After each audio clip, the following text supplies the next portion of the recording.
chapter 1, 18 to 25. And let's come before the Lord in a word of prayer. Lord, thank you sa kaayo nimo karong adlaw. Salamat nga we are always fresh, Lord God, because your presence is ever with us.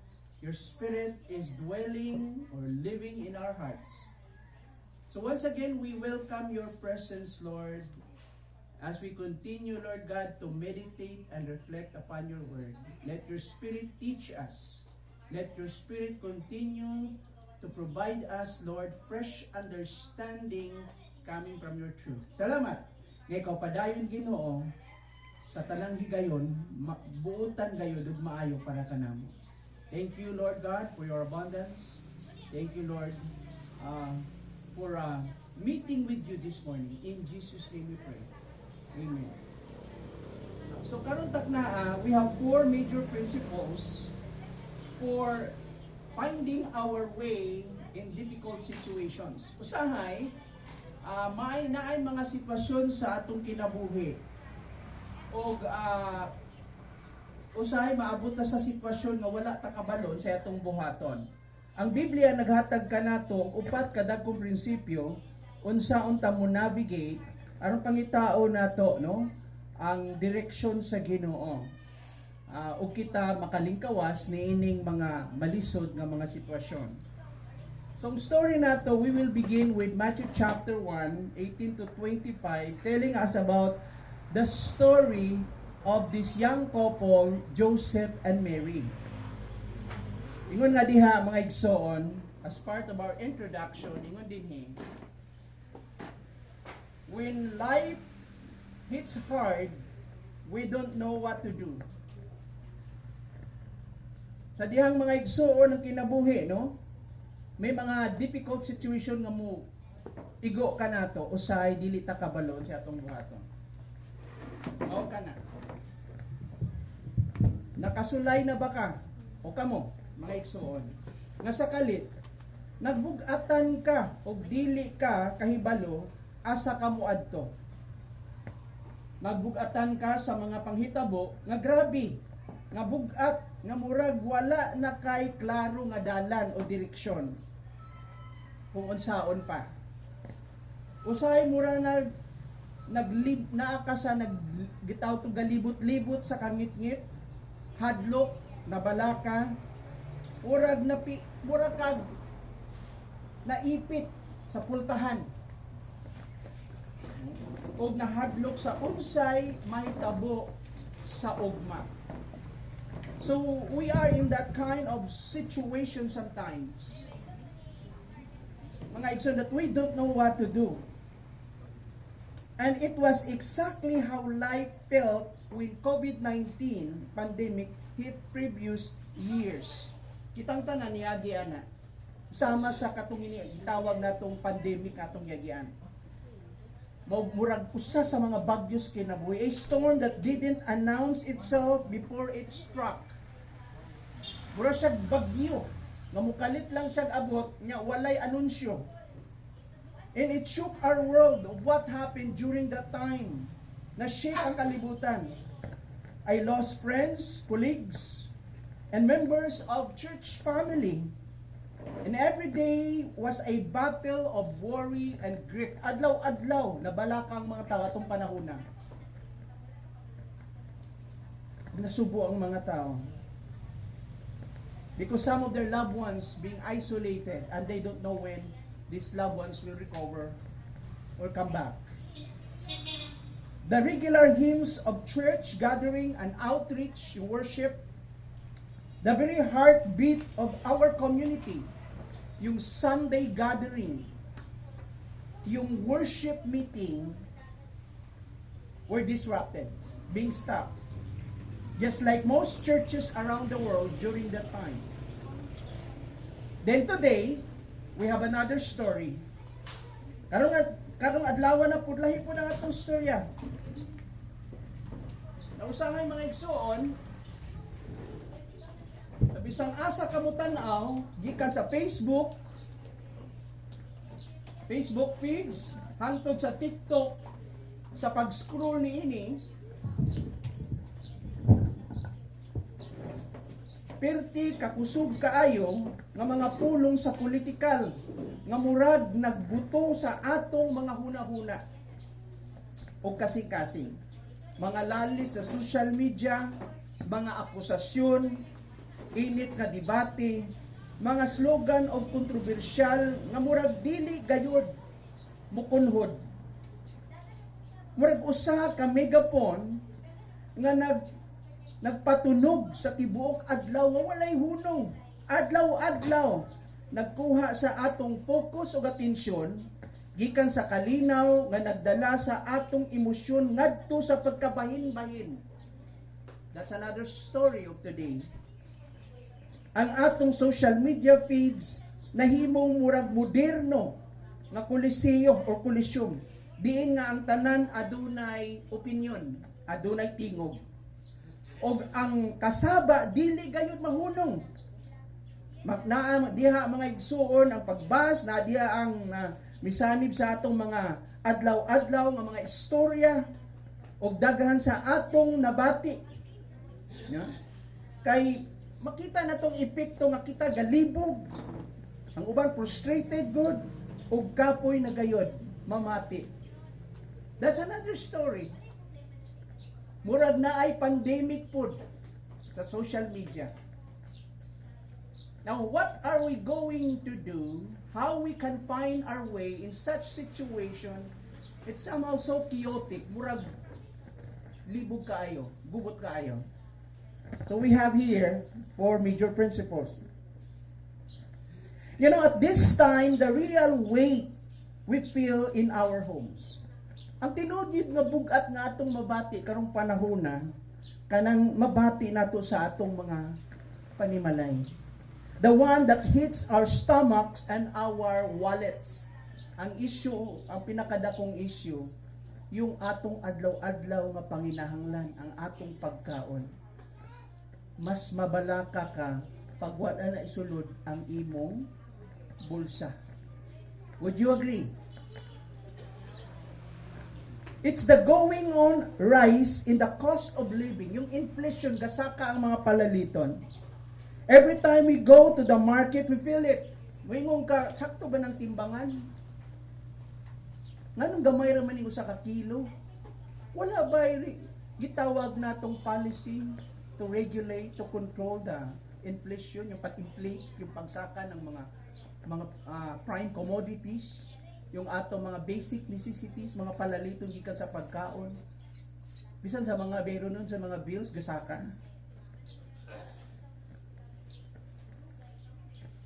Mao kana mga igsuon. And mabati nato kana. Even though official figures show that inflation has ceased or stay within targets, ay moingon nga okay, na control na nato yung pagsaka, with rates often reported below the central bank's goal and even near historic lows at times, the sense of burden among everyday Filipinos remains real. Although gingon nato nga, of course, thank God, at least we are the fastest growing economy in Southeast Asia so far. Yung 6%, yung atong gitawag natong GDP. Pero dili pa maramdaman ni Juan de la Cruz. You know the problem sometimes, people are so selfish. Wala na yung gitawag natong patriotism o yung spirit of nationalism that you care for your neighbor. Loving your neighbor is a biblical thing. Usa yung mga tao maningkamot lang silang kaugalingon and they will take advantage to the expense of another nga bahala na sa iyang maligsan. That's the kind of life, that's the kind of reality nga naata karong adlaw, karong panahona sa atong giatubang.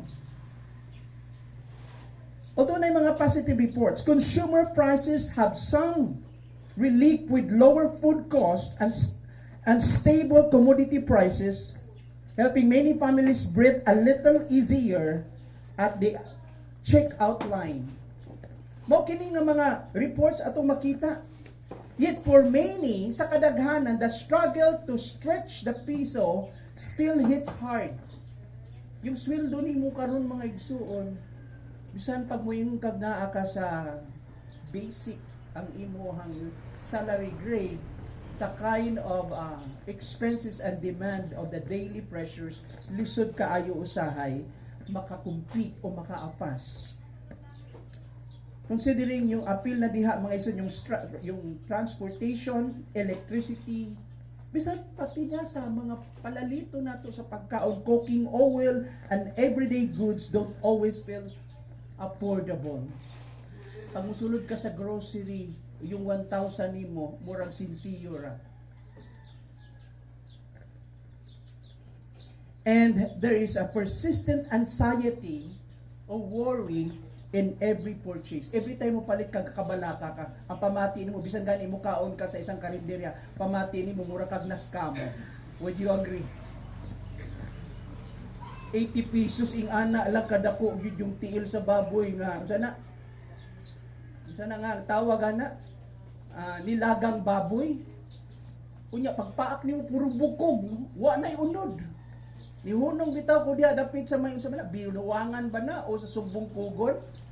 Unya imagine mo ni hawa pa 5 plus ng afternoon ang bus. Pagdating diha, pag-abot, paglapas ng bugo, unsa na nga taon diha?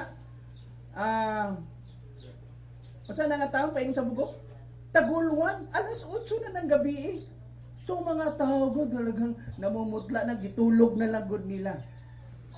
Pag-abot ng alas 10 diha pa mina, alas 9 diha pa mina abot. Unya ang pamati nimo, okay. Pila ni? Lami gud ikaon. Murag buta kadako pasaylo ako mga igsoon. Wala man ko nanaway but the kind of mingon natong expenses paano po sila mo survive yung mga little enterprises like karinderya. Paano sila mo survive? Dito po na bawion sa consumer. So si Juan de la Cruz pa din gabayad sa tax. Mabugat kayo mga igsoon. Some staple like rice, yung mga pagkaon nato, have seen prices eased thanks to government efforts, usahay manaog ng presyo sa bugas, but other basic needs still strained household budgets. Ang uban naman mahal gihapon. Usahay mga tindahan ka barato diha, depende sa ilahang mga items. So munang usahay ang uban, musulod sila puli-puli kung asang items mas barato para lang makasya. So while the noise of elections, leadership, disputes, and policy arguments clamor for our attentions. Saba pupud kaayo ni, no? Ang makasaba sa eleksyon, sa lalis, bisan sa liderato, o mga argumento sa palisiya, perti kakusog, nag-angkon sa atong atensyon. Now, how many hours that we spend every single day sa social media? Taas ang kamotang na cellphone. Walay makabalibad diri. Ayan. I know you are aware kung kato ang ginabantayan ninyo. Murag dili gayud matapos ang tinuod nga bugat nato nga gibati. Mao kana nga bugat sa matag peso sa atong gastuhon. Og matag ingon diha mga igsuon, og matag peso nga murag dili igo para sa atong pamilya. Kini nga duha kabahin nga stress nga atong gibati. Ang public nga debate sa gawas og sa tinuod nga pressure sa gasto sulod sa atong mga balay. Makapahimo gayud nga mabugatan kita. O bugat kaayo. Ang question ko palagi, how are we going to find our way to such difficult situation? Isa ang makalingkawas ni ini. What are those lessons that we can draw from the Bible? Pero nagpahinumdum usab kini nga ilawom sa mga headlines or mga hashtags adunay mga tinuod nga tawo nga nagatubang sa tinuod nga pakigbisog matag adlaw. Good for us. We are more blessed kung gakakaon patag 3 times a day. Yung regular nga eating. Again, may I see your right hands agreeing with me nga makakaon pa mo 3 times a day. Taas. 6 times kunong ugan. way galisod sa sulapidi, no? Mga kwartahan ng taga Medina, no? Pero naiuban mga igsoon, gapahipi lang sila, usahay wa na sila'y kaunon. Ang unang tatamaan pag nagmahal ang palaliton, katong mga below minimum yung mga sweldo nila, yung mga salary nila. Labi na katong walay stable, regular na trabaho. Labi na katong mga hand to mouth. Munang uban for survival na lang. Pag-abot sa mga pakyaw-pakyaw, manikas pag yun. Hindi niya alam na ang una niyang iwin yung customer, yung after service, yung performance mo para meron kang free advertisement and later mo dako yung wide of connection nimo kung maayo ka mo trabaho o dili ka tikasan. Pero kung tikasan gani ka, walay mo advertise nimo, okay, o niya, wala na po'y mukuha nimo. Pero tungod anak for survival sake, ang ubaning anak. Remember sa construction work, mo ni kakahitabo. So in times like this, that we feel flat-footed, we caught ourselves, we don't know what to do, unsure, trembling, and unable to map the next step. Bata kabalo sa inyo sa sunod na tikang atong buhaton. We're living proof that life can strain the strongest among us. No? We get struck sa Christian na tayo, anxious, grounded, and speechless. Sa kabalo sa buhaton na to. Now here we are in the seasons of Christmas. Kisay dagag-andam karon kay mga tota. Why gusto mo mutaas o kamot? Kinsay walay andam kay tagaan nato, daghan ang mutaas o kamot. Okay. So in this Christmas season, a time when our culture paint a picture of glittering lights. Pag Christmas nato, makita na no? Pag Christmas season na gani, unsa na yung mga ilanan. Ang uban pagtungtong pa lang ng month sa bear. Diba? September. Nagsiga-siga ng mga balay. Amen? Oh. Muna mga gitawag tong glittering lights. Ang mga cheerful carols. Gasuroy-suroy sa subdivision o sa ubang mga barrios good. Sa ubang mga barangays, ang mga nangaruling. Kinsa din higa pangaruling. Kamoy manghatag. Nalala ko kaniadto pag mga ruling, ang mga tao layo pa manarado na mamalong og suga. Pero pagkabalo sila nga nangaruling kanya, ikay gadala para ipanghatag, ay sigurado good na. Always welcome ka. Kaya ikaw man ang manghatag. So din yung mga igsoon na time when our culture paint a picture of glittering lights, cheerful carols, gift-giving, and grand reunions, feast, mga fiesta, no? And the familiar jolly old man. Kita maning malipayon good na tigulang good na sanina pula og tambok. Kita man na. Si Santa Claus. You know, yung mga German they called it Saint Claus. Actually nahimo na lang na siya nga gi-publicize nila na siya o niya nag-create sila og another story, no? But actually history tells us there's no such thing as Saint Claus. That's a myth. Pero ang tinuod yun nga history ng Santa Claus or Saint Claus is the story of Saint Nicholas of gitawag natong Saint Nicholas of I forgot the specific name. Mera ba yun the place na yun? Paul went in his missionary tour sa Book of Acts in that certain place and Christianity spread out sa anang lugar. And centuries later, daghan ang mga nakristohanon dito. And this somebody called Nicholas, you know, nahimo siyang alagad sa Ginoo. O siya nagpasiugda ng unsa man during Christmas season, he will express his kindness by giving gifts dito sa mga neighbors. Kaya gitawag siyang the Saint Nicholas. Ano ka na develop ka na sa Europe o gibutangan og story kaya nahitabo na naging familiar sa ato yung legend ni Santa Claus. Ayan. Kapag nangatulog yung mga bata, magbutang sila mga medyas ibitay, kay butangan ko ng mga candies dito. Yan, kapamutang naman di ay yung mga papagmamara. Okay. So, mao ka na mga igsoon. So, pag muingon na Christmas, murag ang mga anak nato, murag dili kumpletong balay, murag kung walay lights, walay mga kanta, walay nangaruling, o walay mga, of course, food, handaan. Mao ka na ang common. And we grown up to that kind of culture. Yet beneath all this tinsel and color, there is a deeper reality that most Christmas celebration miss. Na ay wala nato nakita. Nakapokus lang mga tao sa celebration and we forgot the essence, the most important thing that during Christmas. That seasonal picture of Christmas is borrowed from many places, bisan asa ka. It is not the heart of what Christian was meant to be. Dili kini ang tinuod yun nga essence o importance ng Christmas. When we say Christmas, we always go back to the person of Christ. No? The coming of God into the human body. Nagkatao ang Diyos. Mao ka na. So, kana atong tan-awon pag muni-munihan natin, pamalandungan na to.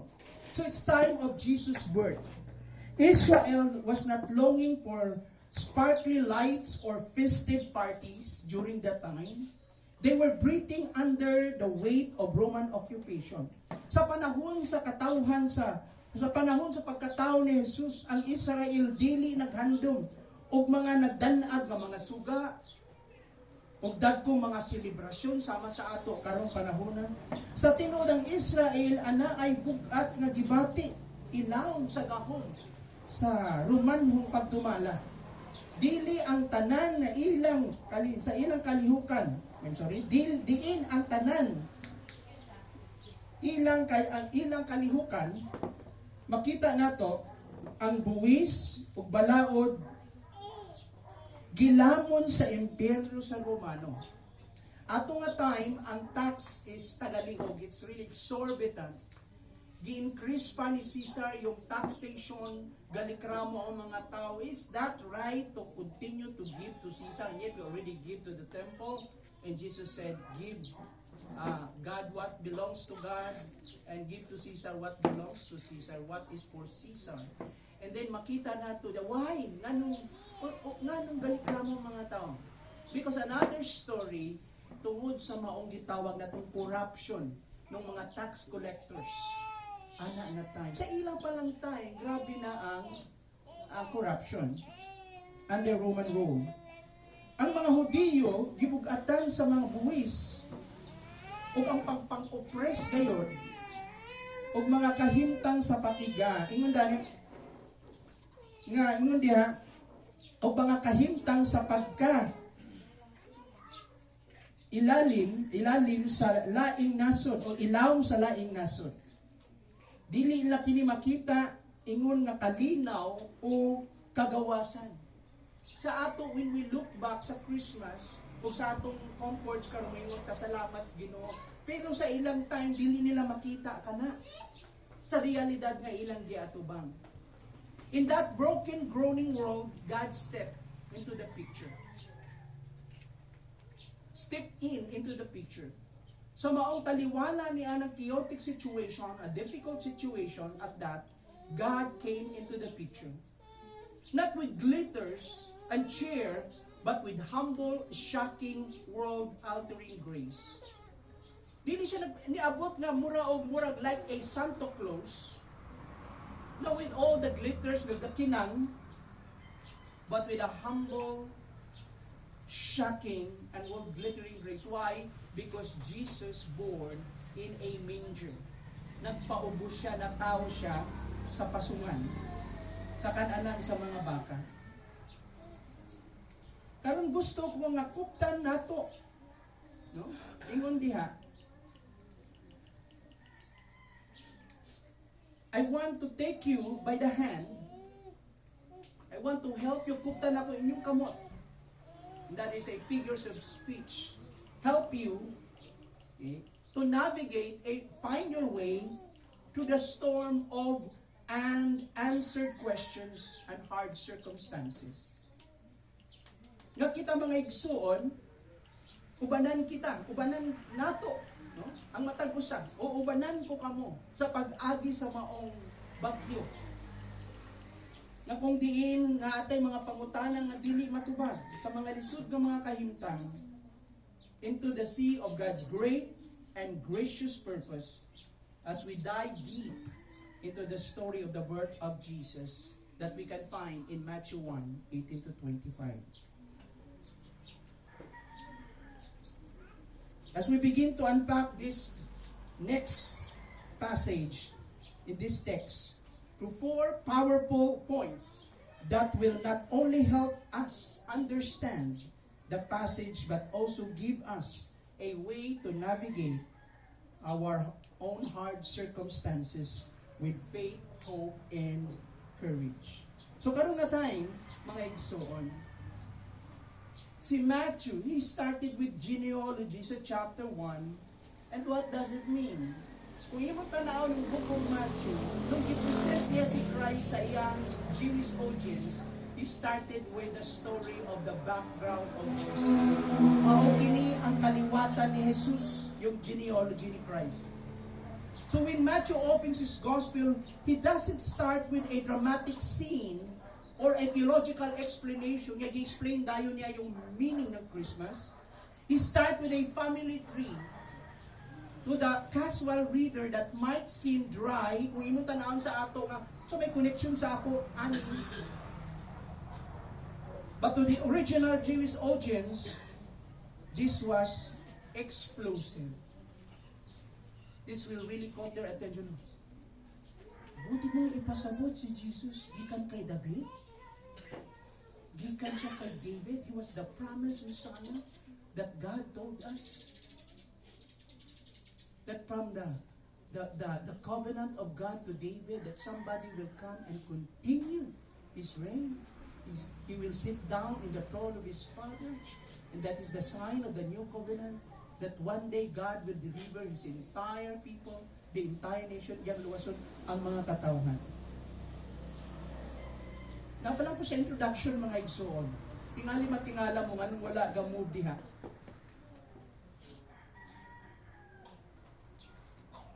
Sumaw ka lang, mga igsoon.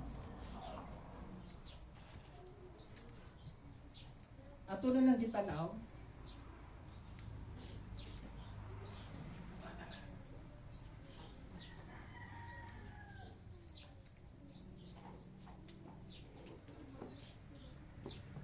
Let's start with the first point.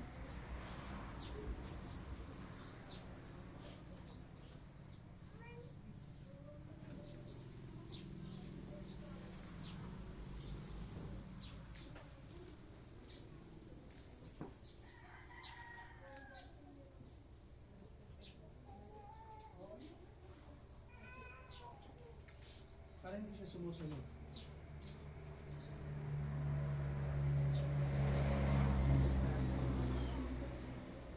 Ayan.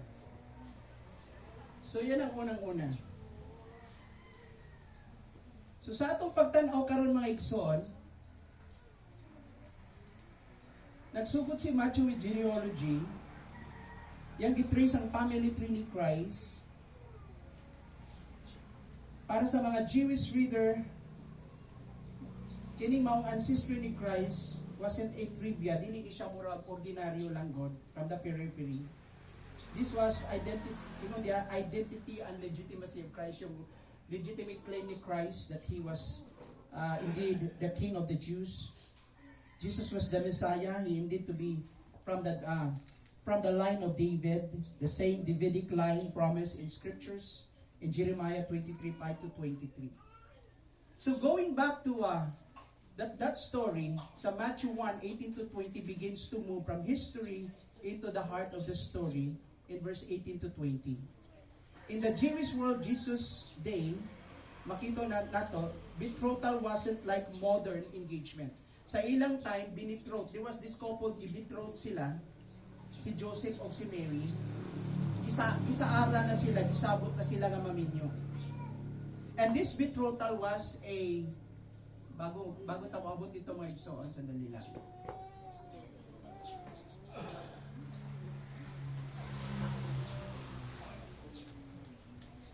This betrothal,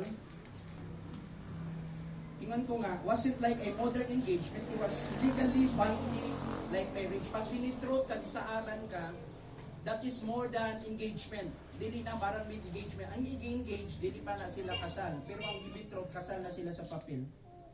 So more than engagement na siya. And it was legally binding like marriage and lasted about a year before the wedding celebration and the consummation. So 1 year ang gialat na time period bago yung wedding and then yung celebration. So the woman was found to be pregnant during this betrothal period. She would accuse of infidelity under Jewish law and face public disgrace or even severe punishment. Kung nakitaan ka nga nakasala ka, pareha ni Mary for example, nakalit lang good siya pregnant during that time. And so lisod kaayo nga sitwasyon ka na. So in the case of Mary and Joseph, how are they going to navigate during this difficult situation? Wala sila kabalo. Kung sa'yo nahitabo. Paano nila dawaton kini, i-handle kini sa community nila, how can they face their relatives, friends nila, yung entire community.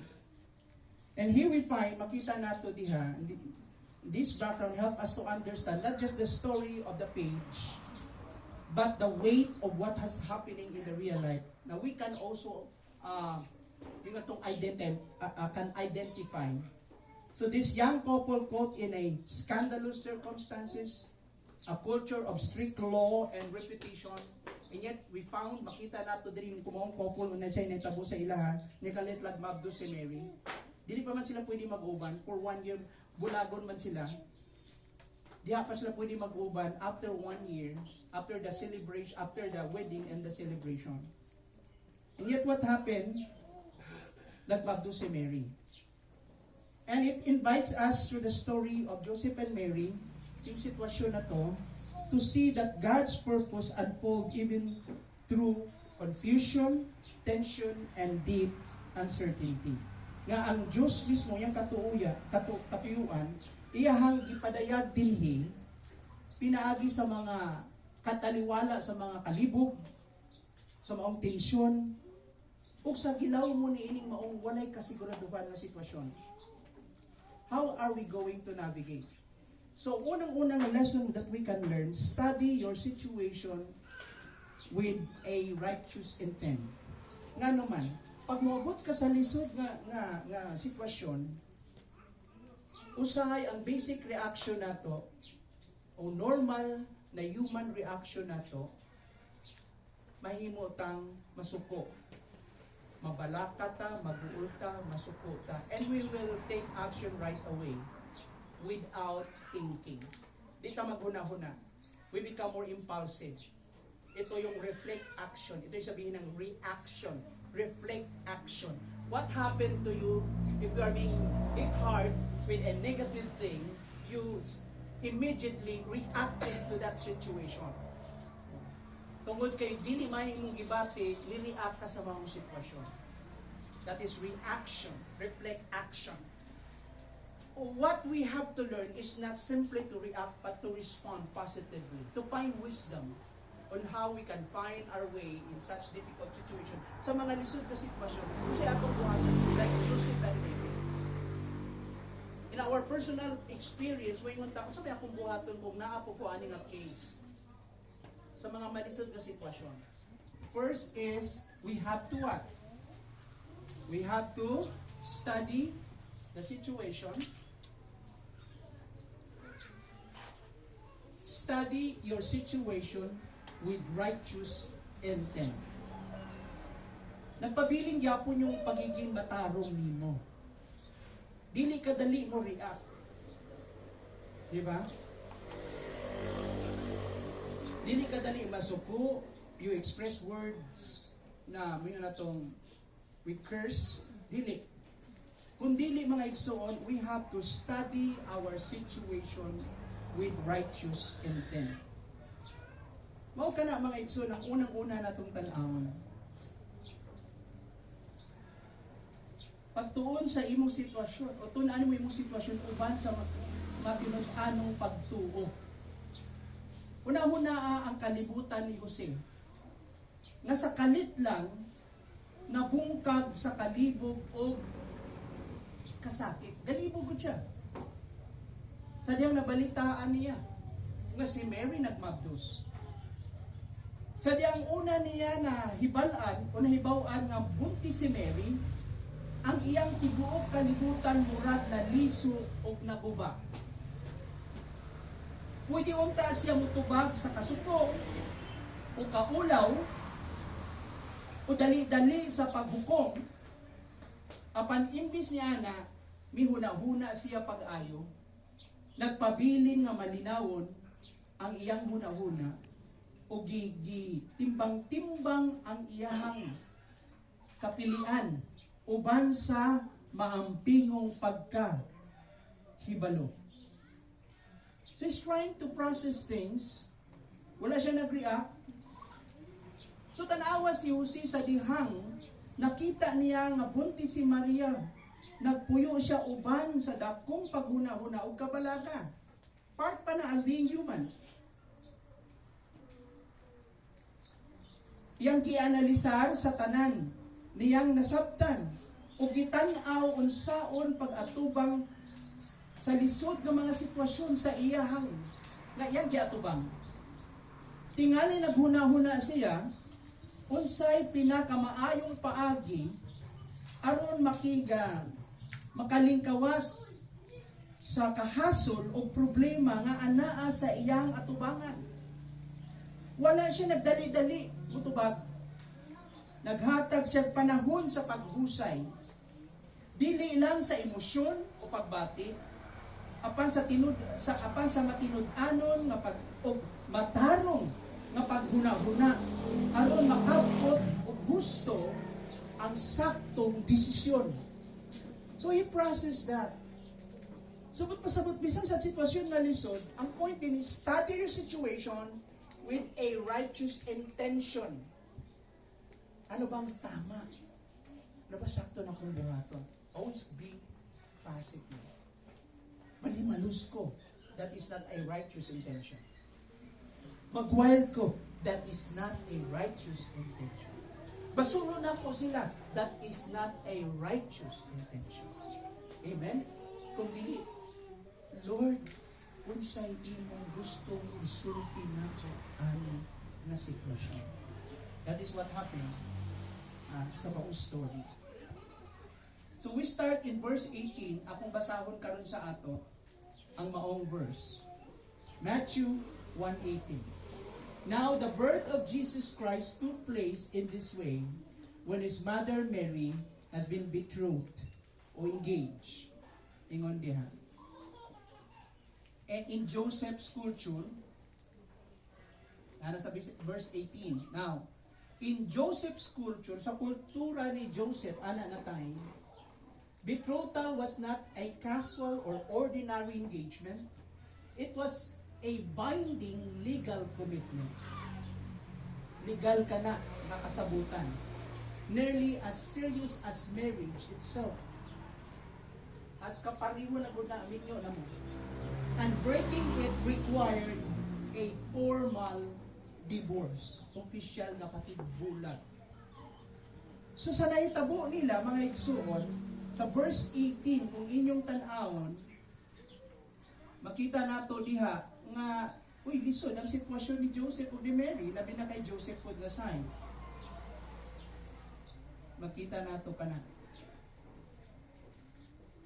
In verse 18, ingon diha, before they came together, bago sila nag-uban o naghiusa na, before the wedding, she was found to be with child from the Holy Spirit. That was the story in the community. It spread out na nga news. Sa dili pa sila nag-uban na mapo si Mary. Mao kani ang reference na makita nato. Sabi pa nga ng chismis, buntis si Maria. Ala, kabalo pa si Joseph anak. I try to imagine, ni spread out ng balita, nakabalo na halos tanan good nga mga silingan. So when Mary's pregnancy became evident, kay hindi man na matago, public ano man na, may natong public na reality na, kayang imong tiyan, mulubo man, mudako man. And so, when Mary's pregnancy became evident, it was have hit Joseph like a thunderbolt. Mula naigo siyang kilat gold. No? Pag kanang nga ng problema, distrike ang kalit mo, nakilatan mo ka. No? And his heart likely stood. No? Talagang, grabe yung beating siyang kasing-kasing. Galukso-lukso, tambling-tambling siguro. No? With shock, confusion, and what? With shock and confusion and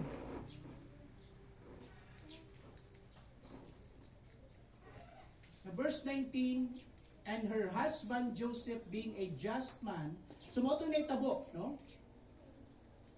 Tungod kay matarong man si Joseph and unwilling to put her to shame, ayaw niya si Mary maulawan, okay, na i-announce publicly yung gibuhat ni Mary, ayaw maulawan, she resolved to divorce her quietly. So indeed, Joseph is what? A righteous man. Matarong good si Joseph. Now, kung i-express ni Joseph, kung i-surrender ni Joseph sa leadership ng community si Mary, o i-announce ang nahitabo kay Mary, dili na ba si Joseph matawag na righteous? Raise your right hand. Tas, gitolerate ba ni Joseph si Mary? Of course not. Ito yon. Alam mo, being a righteous person, daghang pamaagi na to become legalist. Ayaw ni Joseph maging legalist din niya. Na i-assert niya, idutso niya ang iyahang rights. Ako yung bana ni mo, niya, dili ka na imong matinod-anon ako. Sige, mo ni saktong pamaagi sa balaod. So there's a public announcement, then you will be punished with a capital punishment of death. Death penalty. Yung adultery, anak na tayo. So he could still be righteous of doing that, and yet he became legalist. Si Joseph, he processed that. Yes, ang giuna-huna. And because he was a righteous man, gusto na lang niya i-divorce si Mary.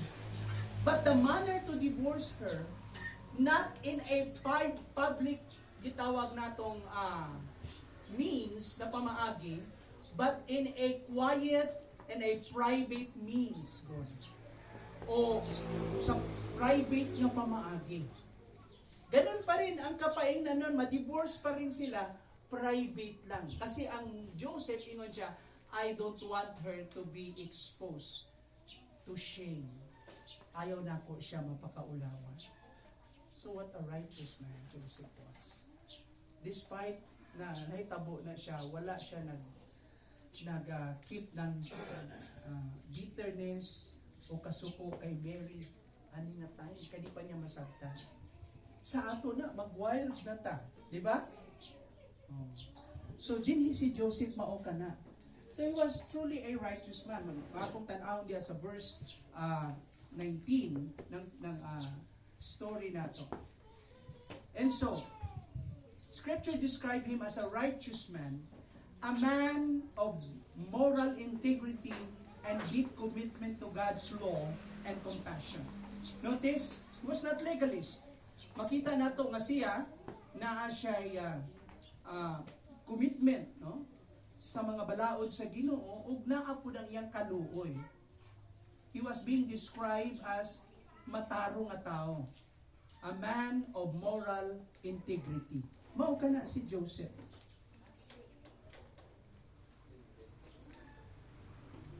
And so kung makita nato sa atong verse diha, no? bago ni-appear si Gabriel kay Mary. So gitutukan na to ang story ni Joseph. So atong tan-awon mga igsuon dinhi sa maong study nato. Sama ni Joseph mga igsuon, maupod ang atong buhaton. So ga-contemplate si Joseph. O nang una-una siya, unsaon niya si Mary. So instead of demanding public humiliation, instead na si Joseph moingon nga, imbis nga ipahamtang ni si Maria sa publikong kaulaw, o iskandalo, o pagpangayo o silot, ang kasing-kasing ni Jose, mitug-o padulong sa kaluoy. Nagpakita siya kaluoy dinhi. So instead of demanding public humiliation, scandal, or vengeance, pagpanimalos, Joseph's heart leaned toward mercy. Mas niliso siya sa pagpakita kaluoy. He didn't want to announce her supposed transgressions or sin to the entire village. Wala, hindi niya anunsyo, si Maria nakasala. Wala, hindi niya i-anunsyo na. Or to drive her into disgrace na pakaulawan siya. So even though the law have allowed exposing her situation, because according to the law, sin must be exposed, Joseph resolved to end the betrothal quietly and privately out of respect of Mary's dignity and a desire to shield her from shame. Ayaw niya pakaulawan si Maria. Nagpabilin gihapon. Di ba? Hindi mo daw maguyab mo, no? Di ba? Suot kayo mo. Yan, nagbulag mo, di na mo kaila. Di na mo friend. Nung una, puro positive ka sa iya. Pagbulag ni mo, puro naka negative. Dili na mo friend. So, dili nga na si Joseph. Parang sinasabi ni Joseph, dili man tayo magkatuluyan, but I still trying to protect your dignity. Dili ka maulawan. May see the kind of heart of those guys like Joseph. Kasi ganahan papareho ni Joseph. Tas. Ganahan murag si Joseph. Good na. Walay mag-Joseph direct. Di mo taga-ag Mary. Okay. Kasi ganahan sa attitude ni Joseph. Yung mindset ni Joseph. Proteksyonan gihapon ti ka nga di ka maulawan. Bisag dili ta magkadayon. Bisag nagluib ka nako. Yan. Mo ka na si Joseph. And this was no easy choice on his part. Dili ni sayo para kay Joseph. It involved sacrificing reputation, dreams, and his own emotional well-being. Unsa unang gisacrifice niya dinhi iyang reputation. Kasi sa kanila ang wedding manggod, yung purity ng babae is a glory of the husband. Sa wedding actually, sa custom ng sa Jewish custom, pag nagparade na bitaw, nagmarch na yung ang bride in white dress, the glory belongs to the groom, not to the bride. Sa ato lahi ano? 'Di ba? So yung purity ng white o wife to be o ng wife is the glory of the husband. Sabi pa nga ng mga Koreano, the purity of a samonim is the glory of the maxonym. Samonim is the wife. No? And mao ka na mga igsoon na importante kaayo yung purity god ng couple, especially yung wife. O dili makita nato si Joseph. So, unsay natabo kay Mary, di niya pwede ingnon na siya lang yan. Buti nga, hindi, that would reflect you. So, which is which, unsa may yang magiging reaction, mga igsoon, there is an impact sa iyaha. Sa nahitabo ni Mary, ang istoryahan na mahimong sumsuman sa mga tao, si Joseph. Mao ka nang makita nato diha.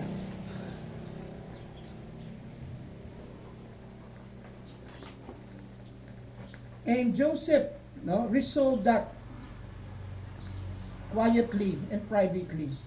So this would involve sacrificing reputation or dreams. Mawala na akong damgo, di mi magkadayon. And his own emotional well-being. Kinsa din nakasulay na broken-hearted. Broken-hearted. Wala. Wala'y na broken-hearted din ni.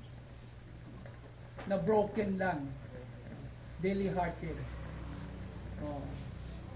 Kita mga igsuon, one way or another, there's a certain moment in our lives na niagi po ta sa sitwasyon ni Joseph na nasakitan ng minsan. But si Joseph, mga igsoon, mao kini ang iyang giatubang. Mao kini ang mga gitawag natong kapital nga iyang agian. But Joseph showed wisdom despite of what happened. He showed restraint and control or discipline. And he showed kindness in a moment when many would have responded in anger. Pwedeng masuko ng iyang palibot, iyang parents, iyang relatives, people in the community. But Joseph remained silent. Hilom good siya. Wala good siya nag-react sa mga sitwasyon. So study your situation with righteous intent. Bisan pa man nga ang kahimtang adunay kusog nga sosyal nga sistema, gipili ni Jose ang usa ka matarong o maluluyon nga gitawag natong agianan. Determinado o buhaton ang husto o dili mapasipalahan si Maria sa publiko. Ang iyang tubag nagpakita nga ang tinuod nga kaisog mahitungod sa maayong panghuna-huna ug ang kasing-kasing nga matinud-anon sa pagkamatarong. That's the real courage. True courage begins with thoughtful reflection and a heart committed to righteousness. Study your situation with righteous intention or righteous intent. In our own lives, we face decisions with far-reaching consequences, not just for ourselves, but for our families, communities, and relationship with God. Sa atong kaugalingon nga kinabuhi, nagatubang kita og mga desisyon nga adunay dakong epekto dili lamang para sa atong kaugalingon, apan usab para sa atong pamilya, komunidad, o relasyon sa Dios. Gipakita ni Jose diri nga ang usa ka kasing-kasing nga muhunong pagtimbang-timbang mupahunong sa pagtimbang-timbang o kahimtang o mupili sa kaluoy imbis sa dali-dali nga pagbuhat. Di ni makita nato si Joseph. Okay, mga igsoon. He models a heart that poses and weight the stakes and chooses compassion instead to become more impulsive or over-impulsive or over-impulse. Mas gipili niya ang magpakitag kaluoy. Ang iyang butang, ang iyang tubag, nagdasig kanato nga maghuna-huna usab. Unsaon ang epekto sa akong mga pagpili, unsa epekto sa akong mga pagpili ngadto sa uban. Sa akong mga choices, what is the effect of this to others? Mobalik ba ako sa kasuko o sa paghuna-huna lang? Umulihok ba ako sa uban? Sa pagkinaingon diha mapinanggaon nga magpakitag kaluoy nga nagagikan sa pagtuo. Sa mga panahon sa kalibog o gitawag natong pressure sama sa padayon nato nga mga pakigbisog karon, pakig-away nato karon, batok sa sakit, sa pagkawala, o sa katalagman, o sa kinaiyahan. Ang atong mga desisyon dili lamang nga naghulma sa resulta kung dili usab sa kinaiya sa atong pagka matinud-anon. diri sa kalibutan. So what is the first lessons ato makuha dinhi? So when you are being hit hard, being struck by a difficult situation, kung muagi tag lisod na sitwasyon, don't react impulsively, but study the situation prayerfully. Joseph did not rush to judgment or act in anger. He considered these options soberly in our own lives as well. When confronting difficult situations such as family issues, health issues, financial loss, or ministry disruption, mga kasama or trouble, we must pause, evaluate, and weigh the consequences carefully atong timbang-timbangon ang mga consequences sa atong mga actions. Because the heart of the wise, according to Proverbs 18 verse 15, requires knowledge. And the ear of the wise seeks knowledge. So yung mga wise nga mga tao, mangita gud sila gitawag natong giya. They seek knowledge. So pangutana kanunay nato, unsaon nakaapekto kini akong desisyon sa akong pamilya? Like Joseph. How will it affect my community, my church, my relationship with God? Is my judgment clouded by fear or emotion sa akong mga tikang? When consequences are great, dako kayong consequences, clarity and discernment are very essential. Kung dako kaayo god mahimong epekto sa akong desisyon, kinahanglan ng kalina kanang gitawag natong naay malinawan ta o makasabot ta. We have to understand that. Yun ang unang-unang punto sa atong pagtuon dinhi. Now, sa kay Joseph nga, makita nato isa man indeed of integrity. How do we know Joseph was a righteous person? Makita nato yang attitude. Ano si attitude ni Joseph? Tanawa niya mga igsoon.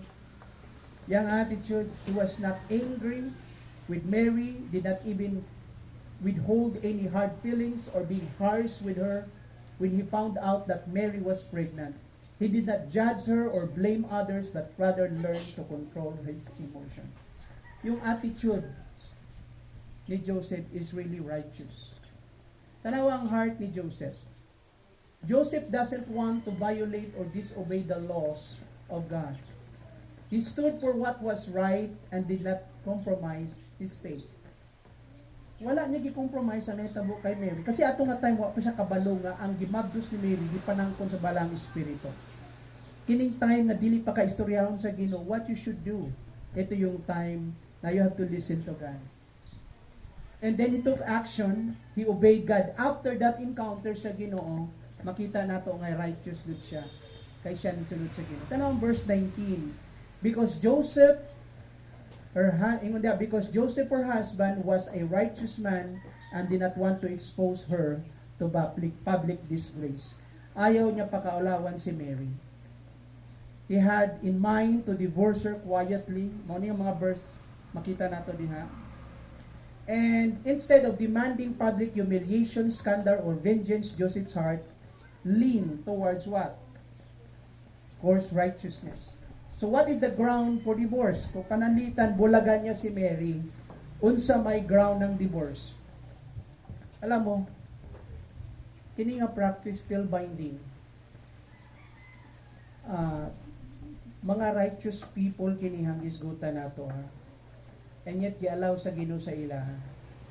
The only ground nga bulagan nimong tao is this: marital unfaithfulness. Unsay binisaya sa marital unfaithfulness? Dili siya nagmatinud-anon sa iyang kaminyuon sa iyang partner. Naa siya'y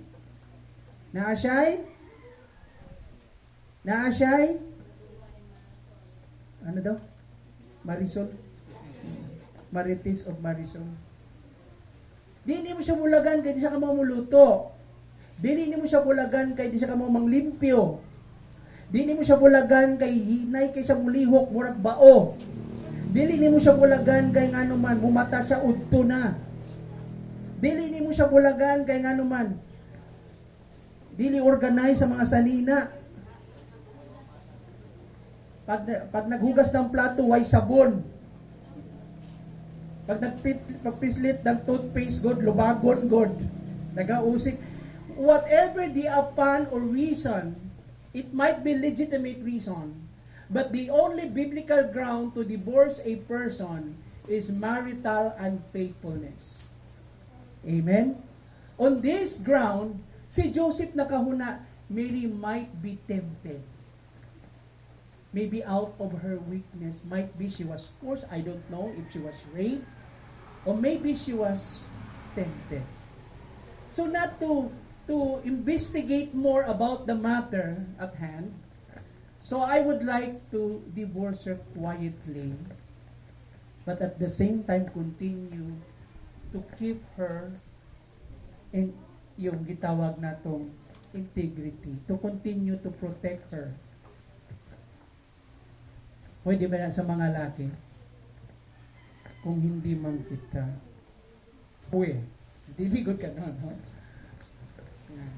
So, mo kini makita na to. Natanawang gingon din yung mga isa. True love always desires to give.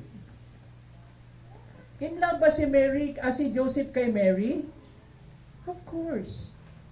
True love is generous. It's always seeking to understand the good of others. Despite na dili siya kaapas good. It's trying to process it. Love is accommodating.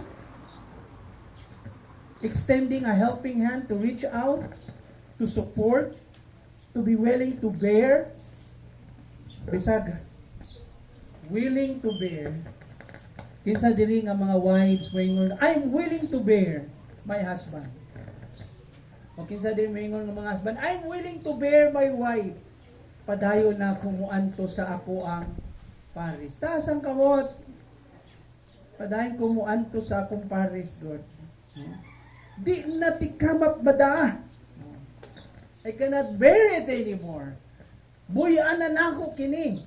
Pero yung love is willing to bear the differences and weaknesses of others. Genuine love is never self-seeking, self-gratifying, or self-satisfaction, but rather always thinking what is best for others. Para kay Joseph, to maintain his righteousness, I think the best way to do is to divorce Mary quietly. Yun ang yan ang naunaan.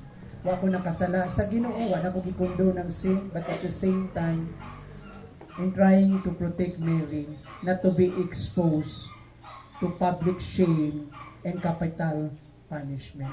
Naintindihan nyo? Ayun yun. Next slide. Next slide yun. Naabot mo po dito sa next slide. Naman din sa ako. So, dini, don't react impulsively. Study the situation prayerfully. Ato na nang-gisgutan. Now, I think para karon dili ra ko kutob para sa atong pagtuon. So karon, kung atong tanawon, kung kita mo makig-identify kita sa sitwasyon ni Joseph o ni Mary, ang makuha nato dito yung general principles. We can draw the general principles.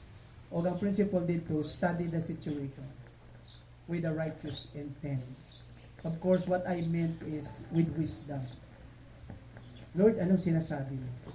So para sa ato maupod, dili man pariha nga sitwasyon na di man ta si Joseph o si Mary, but we can identify the difficult situation. Kung lisod ang panahon, anong buhaton nato? Study the situation. Ano bang mali? Ano ba dapat i-improve? Ano magiging resolve o solusyon nga kung buhaton? Usay akong tikang. Sa akong mga desisyon nga buhaton, kung sa may implication nino, epekto ninis para sa uban, para sa ako, para sa uban.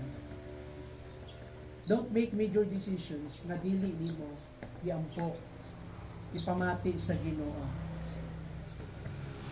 Amen, mga igsoon?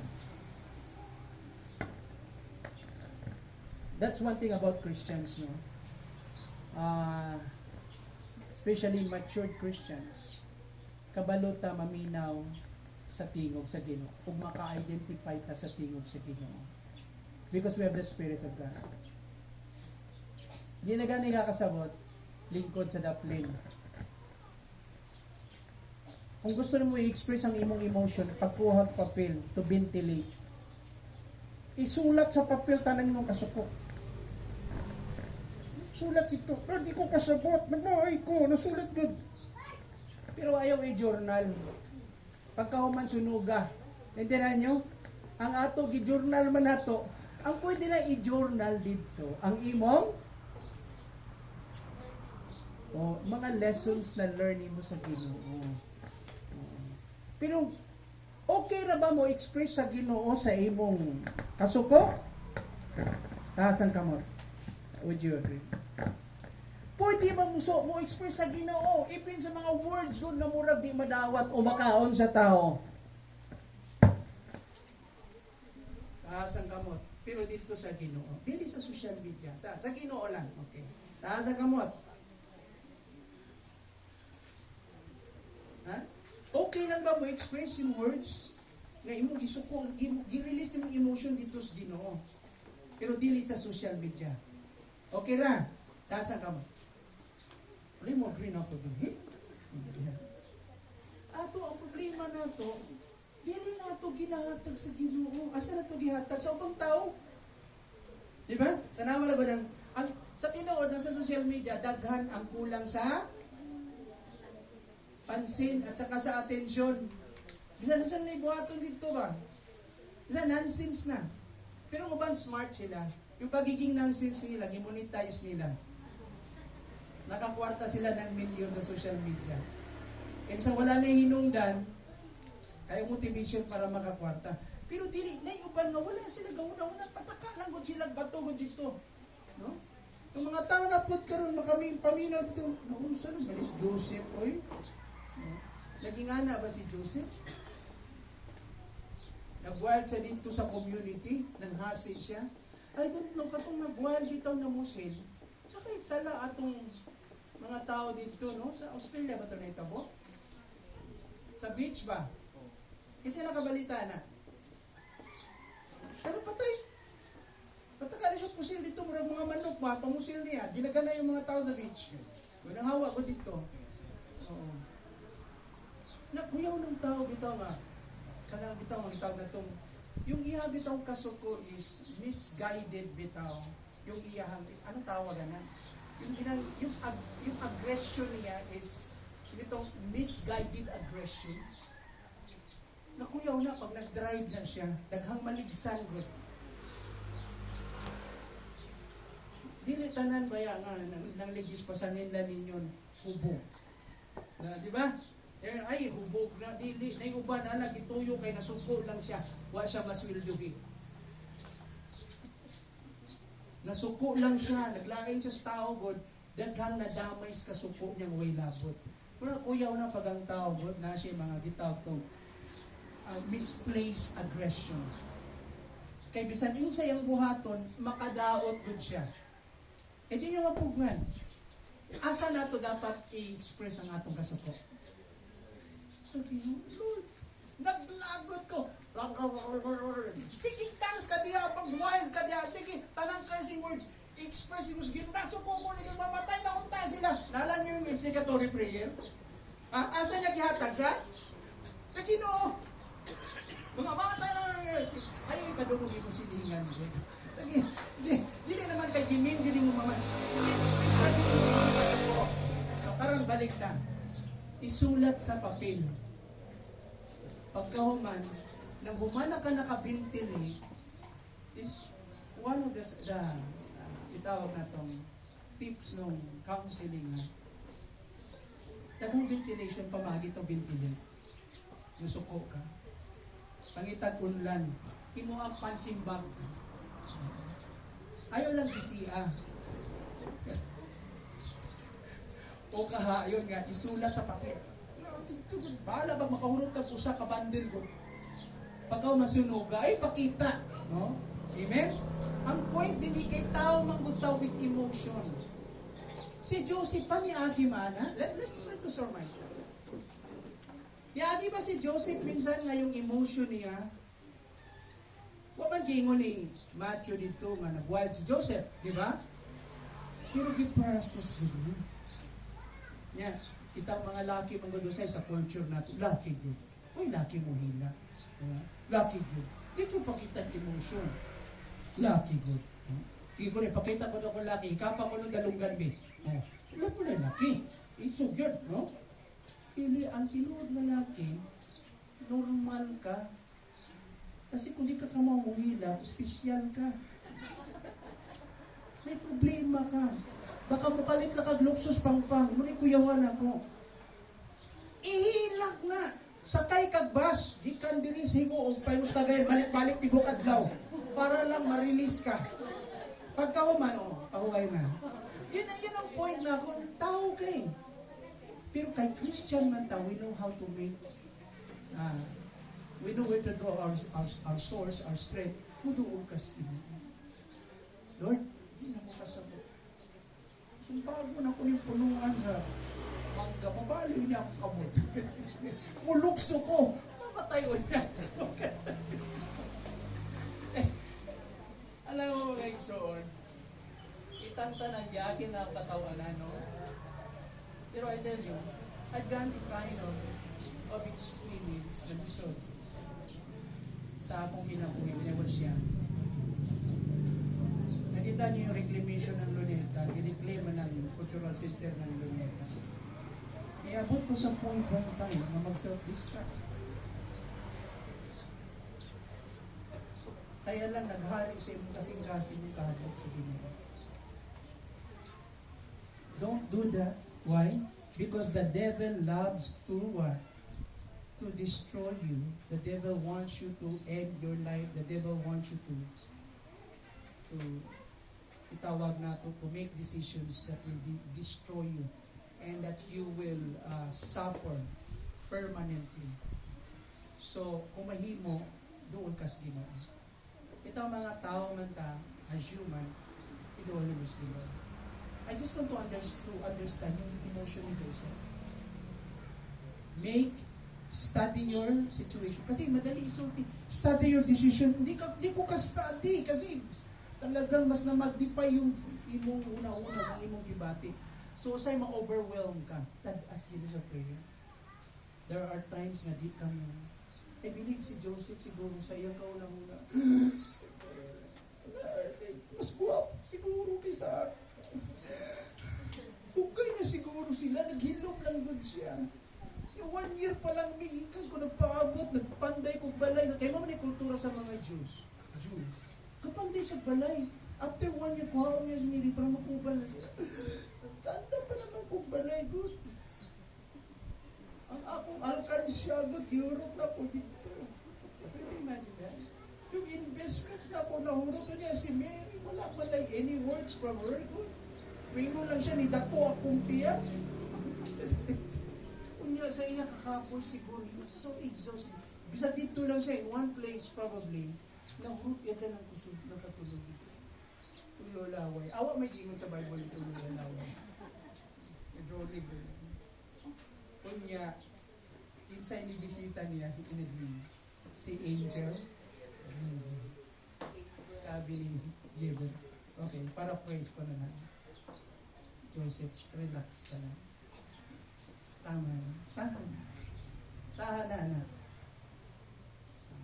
What happened to Mary is part of God's plan. Do not be afraid to take Mary assurance. One second point na to, anak ko. Pero nakatulog doon sa so exhausted. Nakasulay ba mo? Nasa sobrang worry problema niyo, nakatulog ka? Ang ba di katulog? Galorat pa lang, kadlaw na. Pero si Joseph, nakatulog. Kaysa din pag may problema, makatulog. Itulog na lang. Ayan. Ayan. Di ka kabayan kung ma-examine nyo. Tulog na lang yun.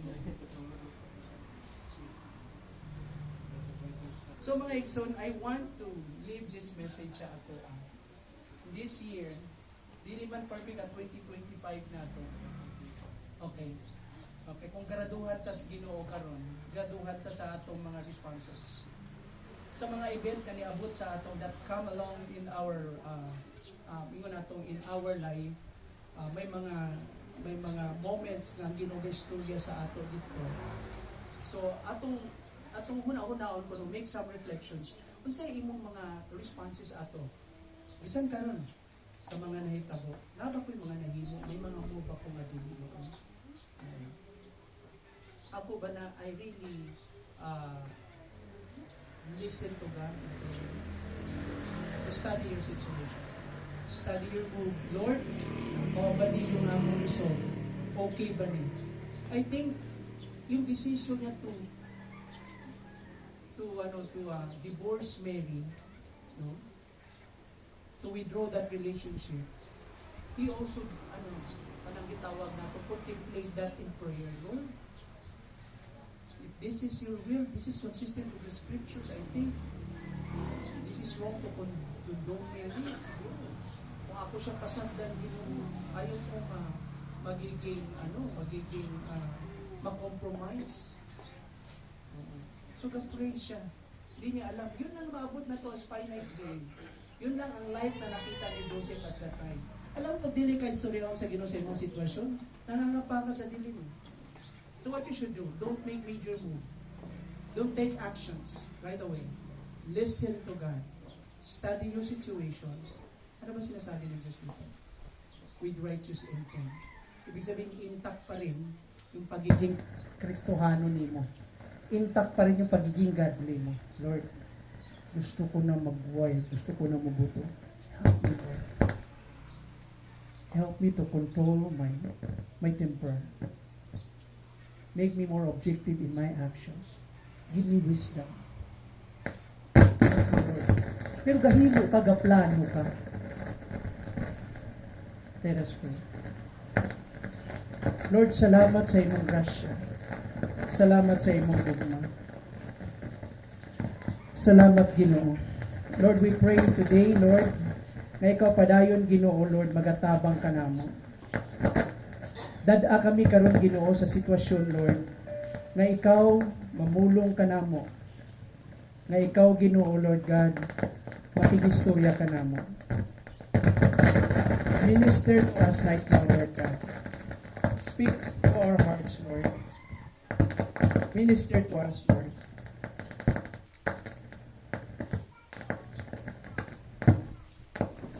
We might be tempted to react over our present situation at this time sa mga dili maayong panghitabo, Ginoo. We might be tempted, Lord God, to do our own thing na kami mag-una diha kanimo, O Diyos. Lord, stop us. Intervene, Lord. Speak to us, Lord, like to Joseph, Lord. Let your angels, Lord God, intervene. Makigistorya ka kanamo, Ginoo. Magministeryo ka kanamo, Diyos. We know, Lord God, that you are not limited to minister to us, to speak to us. You have many ways, Lord.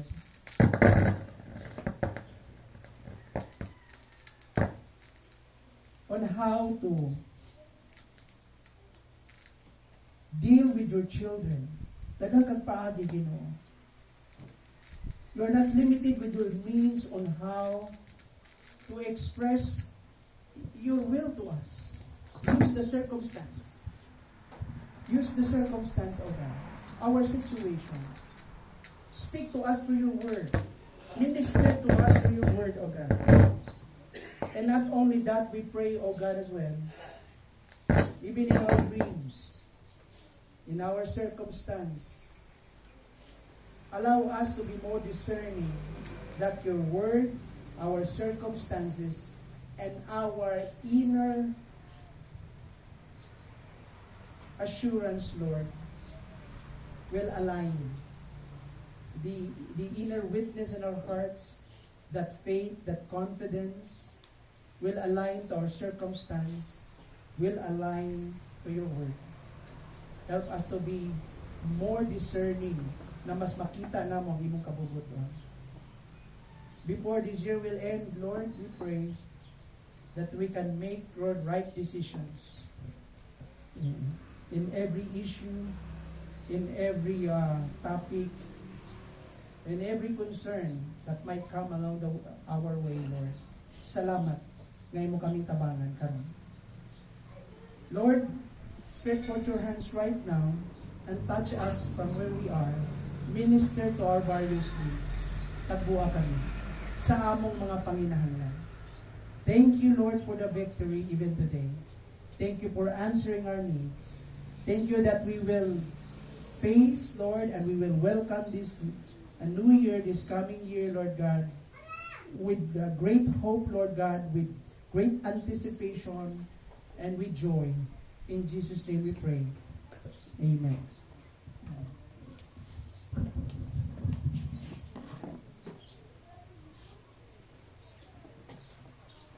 Let us all arise at this point.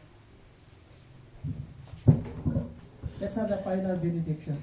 The Lord bless you and keep you. The Lord will cause His face to shine upon you and be gracious unto you. The Lord will lift up the light of His countenance and He will give you peace today and forevermore. In the name of the Father, the Son, and the Holy Spirit. And everyone will say, Amen.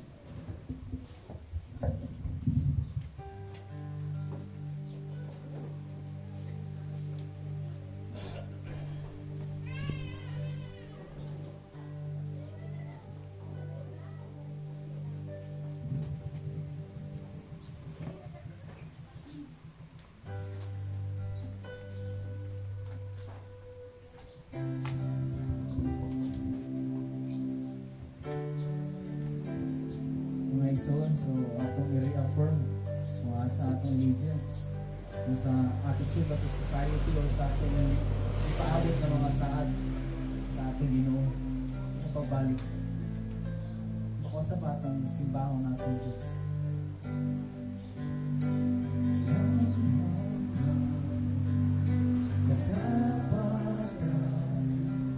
Sa buhay ko laging mong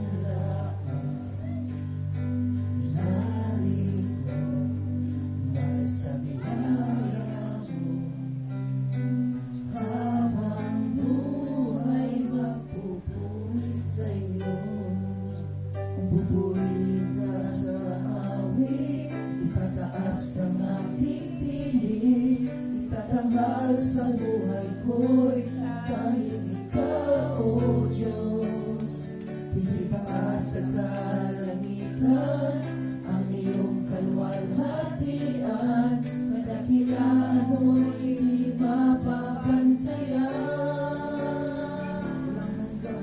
Walang hanggan, katapatan sa buhay ko'y lagi mong laan. Narito dahil sa biyaya mo, habang buhay magpupuri sa'yo. Pupurihin ka sa awit, pupurihin ka sa awit, itataas ang aking tinig, itatanghal sa buhay ko'y tanging ikaw, O Diyos. Higit pa sa kalangitan ang iyong kalwalhatian, kadakilaan mo'y di mapapantayan. Jesus, sa'yo ang kapurihan. Jesus, sa'yo ang kapurihan. Kalwalhatian ngayon at magpakailanman. Jesus, sa'yo ang karangalan, kapangyarihan ngayon at magpakailanman. Pupurihin ka sa awit, pupurihin ka sa awit, itataas ang aking tinig, itatanghal sa buhay ko'y tanging ikaw, O Diyos. Higit pa sa kalangitan ang iyong kalwalhatian, kadakilaan mo'y di mapapantayan. Pupurihin ka sa awit, pupurihin ka sa awit, itataas ang aking tinig, itatanghal sa buhay ko'y tanging ikaw, O Diyos.